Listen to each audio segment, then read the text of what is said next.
When I did my first improv training in Second City, the first thing the teacher told us is, I can guess what the first word you learn is. And we're all like, how would you know that? Well, he said, it's no, right? No, you can't do this. No, don't put your fingers on the stove. No, don't go and you cannot eat another cookie. No, right? We were told no from a very young age, again, from our parents and people around us to protect us, right? So that's something that is very, ingrained in us. When your sky is gray and your sun's gone away, how you gonna be a happy leader today? Worry not, step this way, a better way of leading is within reach, you got this. And no drama needed, we'll put a spring in your step and teach you just what to say, and let go all of that stress in a sustainable way. So let's get this crazy show on the way. This is The Happy Leader, the show that gives you the confidence to say what you want to say. And say it in the best possible way. See more bots, he's the one who'll drive you nuts. Whatever you say, he'll always chime. Yes, but every time. Seymour, I'm concerned about your project. We're a quarter of the way through, and half of the budget has been used. I think we'll have to cut costs. Yeah, but if we cut costs, the final user experience is bound to go down. I am worried that it will lead to increasing the final price, which means that we won't be competitive anymore. Yeah, but poor quality will kill our competitiveness too. Okay, so let's carry on as you are, but let's keep an eye on those costs, okay? Yeah, but if we don't cut costs, we'll price ourselves out of the market too. Yeah, that's exactly what I just said. Let's keep an eye on those costs. Yeah, but you got to speculate to accumulate. So you won't keep an eye on costs? Yeah, but if we don't cut costs, we'll be way too pricey and... For crying out loud, Seymour, what's your opinion?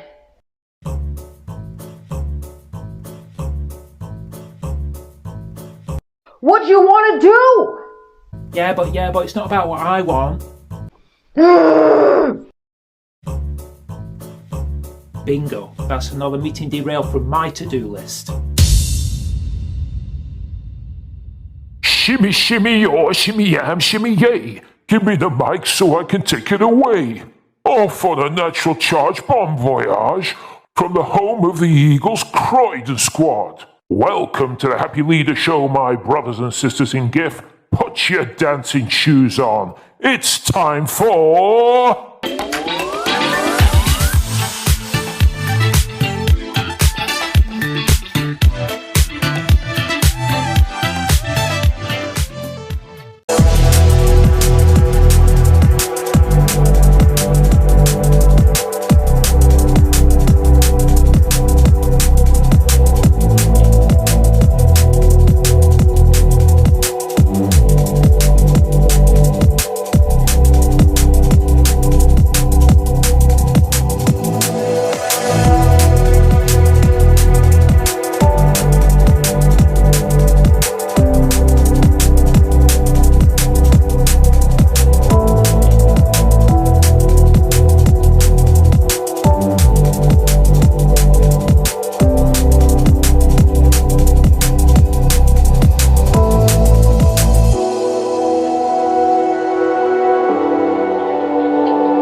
Our brain is wired negatively, meaning that there's, the most primal part of our brain is always asking the question, am I safe?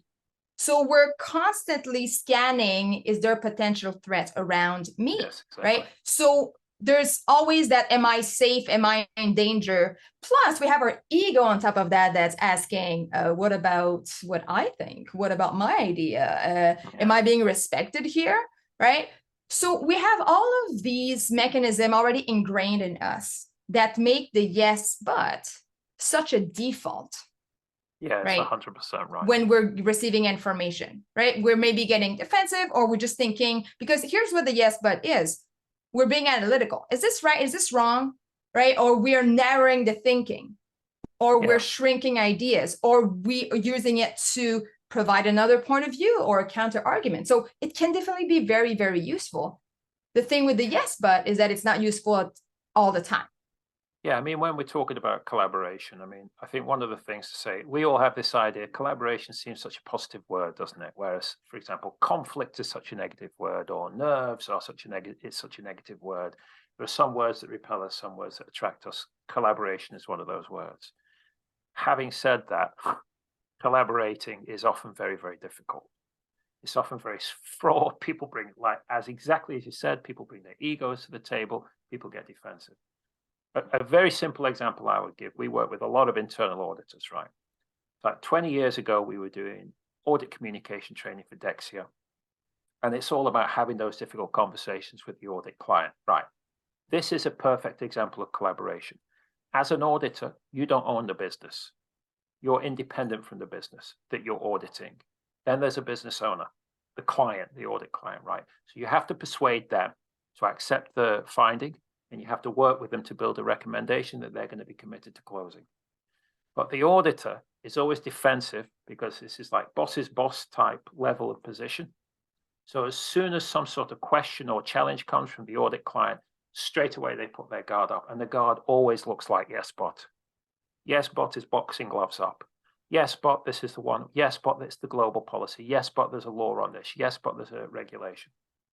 And I remember being in that session like 20 years ago. Eglantine Dalmas, her name was, she was the head of audit at the time. And she said, just say why. I don't really like this one. Why? I'm not sure about this finding. Why? I hate this suggestion. Why? I'm not sure we can do this. Why? Just ask why. Just instead, the yes, but is the wall. It stops progress. Keep it going. Ask the question. Find out more. So I think you're right. It's ultimately it's the no. It's the inbuilt no. It's the inbuilt no, and it's a quite elegant one as well. Kind of yes, but no, right? Yeah. And I love what you're saying because it's putting your curiosity hat on. Tell me more. Yes. What's up with that? Yes, exactly. A lot of conflict are just a miscommunication or misunderstanding of both parties and what our interests are and where we want to go and so on. And especially when we get into defensive mode, which is, again, sometimes you need to defend yourself, but most of the time it's not a productive state of mind to be in because we're blocking the information that we could use to actually resolve that conflict.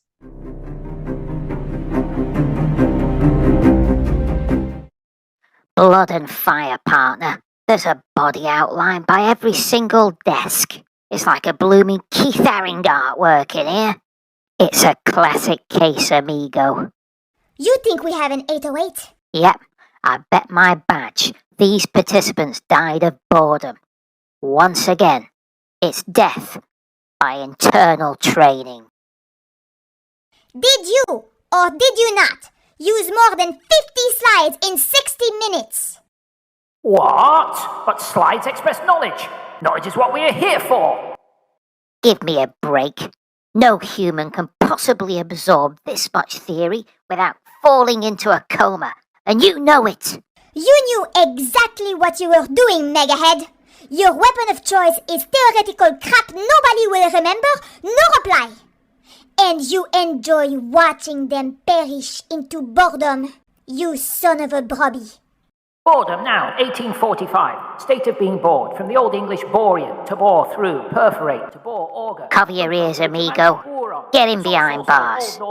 Unhappy trainer jail. For life, Big Ed.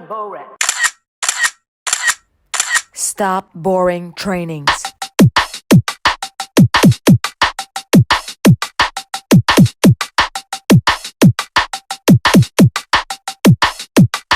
How you gonna be a happy trainer today?